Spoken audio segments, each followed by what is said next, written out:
Hello दोस्तों, कैसे हैं आप सब। एक बार फिर से स्वागत है आपका अपने यूट्यूब चैनल एनी एग्ज़ाम में। इस वीडियो में हम पंजाब हरियाणा हाई कोर्ट के लिए जो पीएन की वैकेंसीज हैं 300 पोस्ट पर, उसके लिए प्रैक्टिस सेट 5 को अटेम्प्ट करेंगे।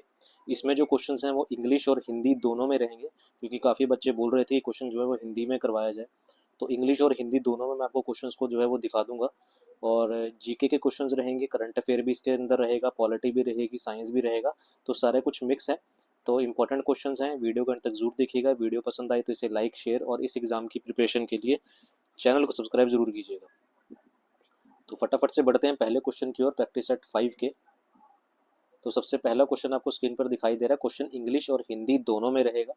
ठीक है, तो पहले मैं इंग्लिश में पढ़ लेता हूँ। क्वेश्चन बोला गया है कि FIFA under 17 world cup 2022 match were not held in which state. तो बोला गया है कि फीफा अंडर 17 महिला विश्व कप 2022 के मैच किस राज्य में नहीं आयोजित किए गए। तो इम्पोर्टेंट है क्वेश्चन। बेसिकली पूछा जाता है कि किस राज्य में आयोजित किए गए, लेकिन यहाँ पर पूछा गया कि किस राज्य में आयोजित नहीं किए गए। तो इसका जो सही आंसर हो जाएगा वो हो जाएगा आपके पास ऑप्शन नंबर डी, गुजरात में ये आयोजित जो है वो नहीं किए गए थे। ऑप्शन नंबर डी इसका आंसर हो जाएगा। ठीक है, करंट अफेयर का क्वेश्चन है, पूछा जा सकता है ये।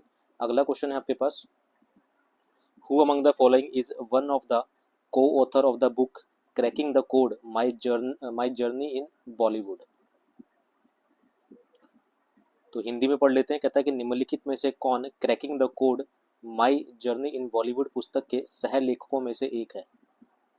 तो ये क्वेश्चन थोड़े बहुत जो है वो प्रीवियस ईयर वाले भी इसके अंदर मिक्स हैं, ध्यान रखेंगे, तो इंपॉर्टेंट है क्वेश्चन। ठीक है, तो निम्नलिखित में से कौन cracking the code my journey in Bollywood पुस्तक के सह लेखकों में से एक है। पुस्तक से, बुक से भी रिलेटेड जो है क्वेश्चन पूछे जाते हैं। तो ये कौन है, ये है आपके पास आयुष्मान खुराना। ऑप्शन नंबर आपके पास सी आंसर हो जाएगा। ये को ऑथर हैं इस बुक के। अगला क्वेश्चन है आपके पास, 1873 who pass the first photograph of nerve tissue stained with the back reaction technique describing a whole nerve cell. बोला गया कि 1873 में किसने ब्लैक रिएक्शन तकनीक से रंगे तंत्रिका ऊतक की पहली तस्वीर प्रकाशित की, जिसमें संपूर्ण तंत्रिका कोशिका का वर्णन किया गया था।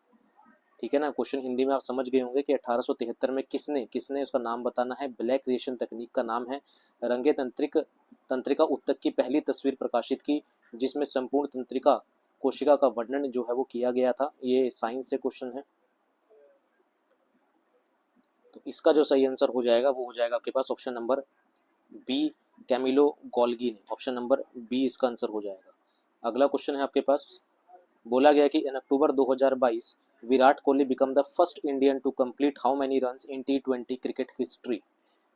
बोला गया अक्टूबर 2022 में विराट कोहली टी20 क्रिकेट इतिहास में कितने रन पूरे करने वाले भारतीय बन गए थे। तो 2022 में विराट कोहली टी20 क्रिकेट इतिहास में कितने रन पूरे करने वाले जो है वो भारतीय बन गए थे। तो इसका सही आंसर हो जाएगा ऑप्शन नंबर एक, 11,000 इन्होंने रन जो है वो पूरे कर दिए थे। अगला क्वेश्चन है आपके पास, according to Sikh culture the birth anniversary of Guru Nanak Dev is celebrated on the full moon day of the Indian lunar month. बोला गया कि सिख साहित्य के अनुसार गुरु नानक देव की जयंती भारतीय चंद्रमाह डैश की पूर्णिमा के दिन मनाई जाती है। तो कौन से महीने में ये मनाई जाती है ये आपको बताना है। तो माघ हो गया, पौष हो गया, आषाढ़ हो गया या फिर कार्तिक। तो इसका सही आंसर हो जाएगा कार्तिक महीने में। ऑप्शन नंबर आपके पास डी आंसर हो जाएगा। गुरु नानक देव जी जो थे वो फाउंडर थे किसके, सिखिज्म के फाउंडर थे, और ये फर्स्ट जो थे वो गुरु थे। ठीक है, अगले क्वेश्चन की ओर आते हैं। अगला है, Yakshagana is a folk dance that belong to the state of. तो बोला गया है कि जो यक्षगान है वो फोक डांस है कौन सी स्टेट का। Yakshagana is a folk dance of which state. Yakshagana एक लोक नृत्य है जो डैश राज्य से संबंधित है। तो किस राज्य से संबंधित है, ये कर्नाटका राज्य से संबंधित है। ऑप्शन नंबर आपके पास बी आंसर हो जाएगा इसका। अगला क्वेश्चन है, भीतर गांव का ईंट मंदिर किस राज्य में स्थित है। The brick temple of the भीतर गांव is situated in which state. भीतर गांव का जो ईंट मंदिर है किस राज्य में स्थित है, ये आपको बताना है। राज्य से जो ये स्टैटिक जी का क्वेश्चन है, तो कौन सा मंदिर कहाँ है ये भी आपको पता होना चाहिए। तो भीतर गांव का जो ईंट मंदिर है वो किस राज्य में है, तो ये है आपके पास ऑप्शन नंबर सी, उत्तर प्रदेश राज्य में ये स्थित है। कौन से राज्य में है ये, उत्तर प्रदेश राज्य में है। अगला क्वेश्चन है आपके पास, निम्नलिखित में से कौन सा आंदोलन बंगाल में स्थापित किया गया था? Which of the following movement was found in Bengal? Which of the following movement is found in Bengal?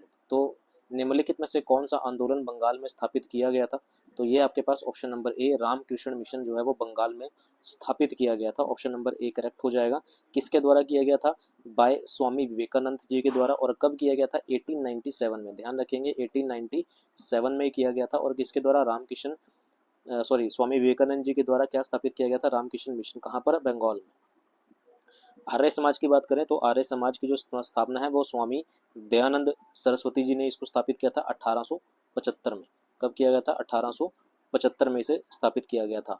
Satyashodhak Samaj की बात करेंगे तो सत्यशोधक समाज जो है वो ज्योतिराव फूले ने इसको स्थापित किया था। कब? 1873 को। कहाँ पर? महाराष्ट्र में। प्रार्थना समाज की बात करेंगे तो इसे डॉक्टर आत्माराम पांडुरंग ने जो था वो स्थापित किया था, एस्टेब्लिश किया था प्रार्थना समाज को डॉक्टर आत्माराम पांडुरंग ने। कब किया था? 1867 को किया था। ठीक है, अगले क्वेश्चन की ओर आते हैं।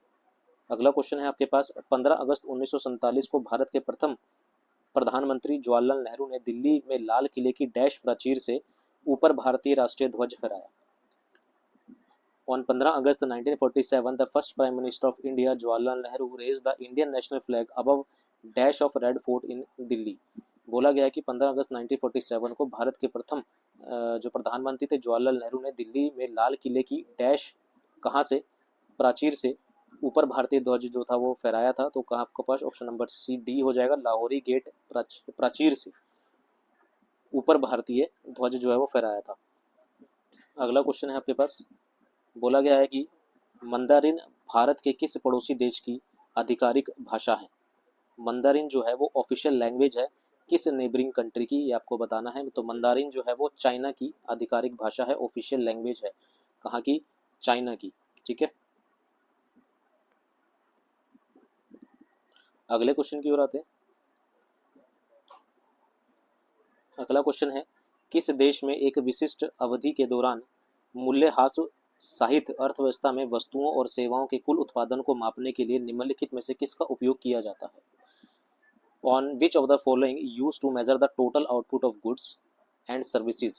टोटल आउटपुट आपको मेजर करनी है किसकी? गुड एंड सर्विसेज की। In an economic including depreciation के वक्त during a specific period with in country किसका यूज करते हैं? ये आपसे पूछा गया है। एक बार हिंदी में वापस से पढ़ लेते हैं। कह रहे हैं कि किसी देश में विशिष्ट अवधि के दौरान मूल्यह्रास यानी कि डेप्रिसिएशन सहित अर्थव्यवस्था में वस्तुओं और सेवाओं के कुल उत्पादन को मापने के लिए निम्नलिखित में से किसका उपयोग किया जाता है? तो ये आपके पास option number D gross domestic उत्पाद का यानी कि जीडीपी का यूज यहाँ पर किया जाता है। अगला है हमारे पास, निम्नलिखित में से कौन तैराकी खेल से संबंधित नहीं है?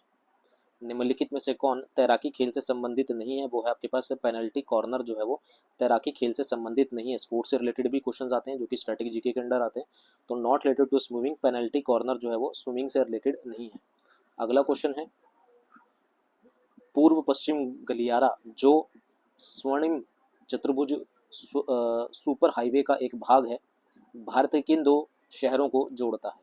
बोला गया है कि द ईस्ट वेस्ट कॉरिडोर है, east west corridor which is a part of the golden quadrilateral. ऐसे बनता है गोल्डन क्वाड्रिलेटरल, जो आपने कभी अगर किया हो, मतलब सड़कों के बारे में मैप बना के अगर आपने देखा है तो इस तरह से गोल्डन क्वाड्रिलेटर बनता है। तो बोला गया है कि जो गोल्डन क्वाड्रिलेटर है super highway links which two cities in India from the following. तो विच टू सिटीज़ को ये जोड़ता है? ये आपके पास ऑप्शन नंबर बी हो जाएगा, यानी कि आपका सिलचर और पोरबंदर को ये जोड़ता है। ऑप्शन नंबर बी करेक्ट हो जाएगा। किस किसको जोड़ता है? सिलचर और पोरबंदर को। अगले क्वेश्चन की ओर आते हैं। अगला है हमारे पास, what is the name of the seventh most abundant metal in the earth crust which is derived from the medieval Latin word kalium. Hindi में पढ़ लेते हैं क्वेश्चन। बोला गया है पृथ्वी के भूपटल में सातवीं सबसे प्रचुर धातु का नाम क्या है जो कि मध्यकालीन लैटिन शब्द कैलियम से लिया गया है? तो पृथ्वी के भूपटल में सातवीं सबसे प्रचुर धातु कौन सी है? मध्यकालीन लैटिन शब्द जो है वो कैलियम से लिया गया है। तो वो कौन सी है? सबको पता है कैलियम से क्या बनेगा? कैल्शियम मत कर देना भाई, क्या है आपके पास? ऑप्शन नंबर डी हो जाएगा, पोटेशियम इसका नाम। ठीक है ना, क्या हो जाएगा? ऑप्शन नंबर डी करेक्ट हो जाएगा, क्या? पोटेशियम। अगला क्वेश्चन है आपके पास, what is the aim of article 44 of the Indian constitution, बोला गया है कि भारतीय संविधान के अनुच्छेद 44 का उद्देश्य क्या है। तो आर्टिकल 44 का उद्देश्य क्या है, तो आर्टिकल आपको पता होने चाहिए सारे इंपॉर्टेंट, तो ऑप्शन नंबर इसका डी आंसर हो जाएगा। भारत के समस्त क्षेत्र में नागरिकों के लिए एक समान नागरिक संहिता सुनिश्चित करना, यानी कि to secure for the citizen a uniform civil code through the territory of India. Option number आपके पास डी जो है वो करेक्ट हो जाएगा। और जो आर्टिकल 44 है वो डीपीएसपी का जो है वो पार्ट है, यानी कि directive principle of state policy का ये पार्ट है। अगले क्वेश्चन की ओर आते हैं। अगला है हमारे पास, which of the following novels of Kamleshwar was awarded the Sahitya Akademi award in 2003।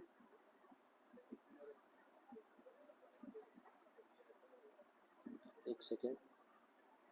तो बोला गया है कि विच ऑफ द फॉलोइंग नॉवेल्स, कह रहा है कि कमलेश्वर के निम्नलिखित में से किस उपन्यास को 2003 में साहित्य अकादमी पुरस्कार से सम्मानित किया गया है। तो ये है आपके पास ऑप्शन नंबर सी, आपका कितने Pakistan. Option number C correct हो जाएगा, क्या कितने पाकिस्तान। अगला क्वेश्चन है आपके पास, बोला गया है कि विच of the following institutes was founded by the MG. Ranade and G.V.. Joshi.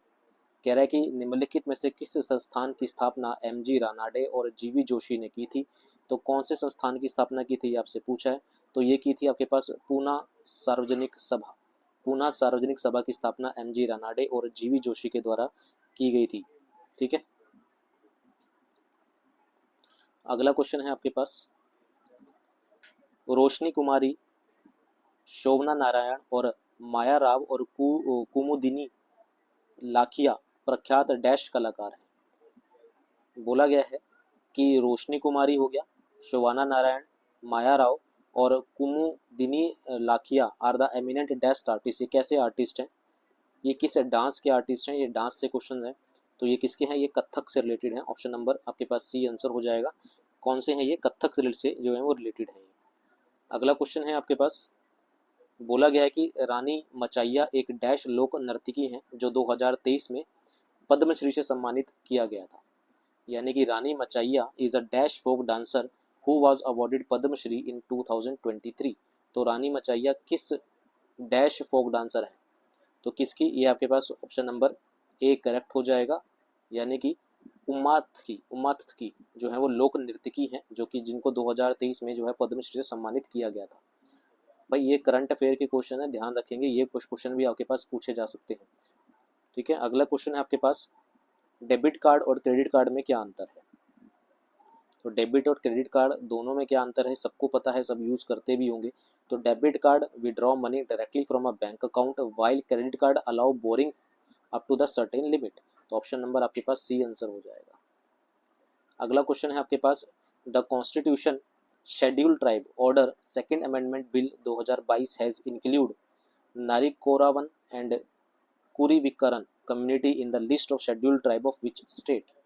Basically आपसे ये पूछा जा रहा है कि जो संविधान अनुसूचित जाति आदेश विधेयक 2022 में नारिकोरवन और कुरीविकरन समुदायों को किस राज्य की अनुसूचित जनजातियों में सूची में शामिल किया गया था। तो आपसे बेसिकली ये पूछा जा रहा है कि जो ये दोनों जनजातियां हैं, अनुसूचित जनजातियां हैं, ये किस राज्य की हैं।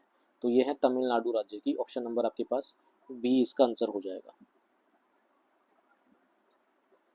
अगला है, भारत में निम्नलिखित में से किस संगीतकार समूह को भारत रत्न से सम्मानित किया गया है मई 2023 तक। तो मई 2023 तक जो है वो किस संगीतकार को भारत रत्न से जो है वो सम्मानित किया गया है। तो ये किया गया आपके पास option number B, Pandit Ravishankar और पंडित भीमसेन जोशी को जो है वो अवार्ड किया गया था, भारत रत्न से सम्मानित किया गया है। ठीक है। ये संगीतकार हैं कौन कौन, पंडित रविशंकर और पंडित भीमसेन जोशी को। अगला है हमारे पास, कौन सी नदी सांगपो के नाम से भी जानी जाती है। तो कौन सी नदी है जो सांगपो के नाम से जानी जाती है, वो है ब्रह्मपुत्र नदी, सबको पता है। तो ब्रह्मपुत्र नदी जो है उसको तिब्बत में सांगपो के नाम से जाना जाता है। ठीक है, तिब्बत में सांगपो के नाम से जाना जाता है। और जब ये अरुणाचल प्रदेश में आती है तो इसे दिहांग के नाम से जो है वो जाना जाता है। जब ये असम में आती है तो इसे ब्रह्मपुत्र के नाम से जाना जाता है। तो ध्यान रखेंगे, इसे ब्रह्मपुत्र नदी को सांगपो तिब्बत में कहा जाता है, अरुणाचल प्रदेश में इसे दिहांग कहा जाता है और असम में इसे ब्रह्मपुत्र नदी जो है वो कहा जाता है। अगला क्वेश्चन है, नील नदी द्वारा बहाया गया पानी कहाँ जाता है? तो ये कहाँ जाता है? ये भूमध्य सागर में जाता है। तो नील नदी के द्वारा जो बहाया गया पानी है वो भूमध्य सागर यानी कि मेडिटेरियन सी में जो है वो जाता है। अगला क्वेश्चन है, संविधान का अनुच्छेद 149 डैश से संबंधित है। तो आर्टिकल जो 149 है इंडियन कॉन्स्टिट्यूशन का वो किससे रिलेट करता है? तो ये रिलेट करता है आपके पास ऑप्शन नंबर बी यानी कि भारत के नियंत्रक और महालेखक परीक्षक के कर्तव्य और शक्तियों की, यानी कि आपका जो है वो द ड्यूटीज़, ये duties and power of the controller and auditor general of India जो हैं उनकी जो ड्यूटीज़ हैं वो आर्टिकल 149 के अंडर जो है वो आती है। तो दोस्तों ये थे हमारे पास जीके के 25 इंपॉर्टेंट क्वेश्चन जो कि आपके एग्जाम पॉइंट ऑफ व्यू से ज़रूरी है। 50 क्वेश्चन आएंगे, 50 में से ये मान के चल लो कि 30 से 35 क्वेश्चन जो है वो आपके जीके के रहेंगे। तो ये 25 क्वेश्चन थे, इंग्लिश और हिंदी मैंने दोनों में करवाए हैं। वीडियो पसंद आई हो तो लाइक ज़रूर कीजिएगा भाई, ठीक है ना। और इम्पॉर्टेंट है ये सारी की सारी चीज़ें, क्योंकि बेरोजगारी का दर जो है वो बहुत ज़्यादा है। तो एक जॉब लेने के लिए मेहनत आपको करनी पड़ेगी, ठीक है। तो उम्मीद है ये वीडियो पसंद आई होगी। वीडियो पसंद आई हो तो इसे लाइक, शेयर और चैनल को सब्सक्राइब जरूर कीजिएगा। मिलते हैं अगले पार्ट में, अभी के लिए इतना ही। Thank you very much.